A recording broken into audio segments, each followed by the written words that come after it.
পাশে মানুষের সাথে আমরা আছি এই বাংলাতে। আপনারা দেখছেন সংবাদ শিরোনাম। দেখলেন তো অনেক কিছু, এবার দেখুন নতুন কিছু। 10 জুলাই রানাঘাট দক্ষিণ বিধানসভা এলাকায় উপনির্বাচন। এই উপনির্বাচনকে কেন্দ্র করে রানাঘাট কলেজে খোলা হয়েছে ডিসিআরসি সেন্টার।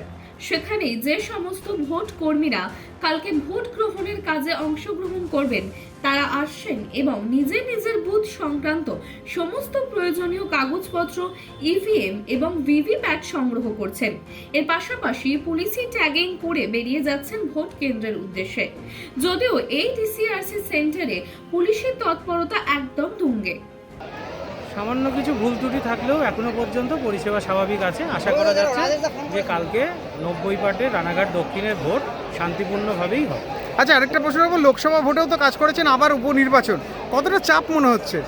হ্যাঁ, আমরা যারা ভোট কর্মী এবং যারা বিডিও বা সরকারি স্টাফ আছে তাদের উপর একটা মনস্তাত্ত্বিক চাপ তো রয়েছেই, কিন্তু যেহেতু এটা একটা কর্মের মধ্যেই পড়ে সেহেতু সঠিকভাবেই এই কাজটা করতে হবে এবং দিনটা ভালোভাবেই অতিক্রান্ত হয় বলে আমি মনে করি। আপনাদের নিরাপত্তা কতটা?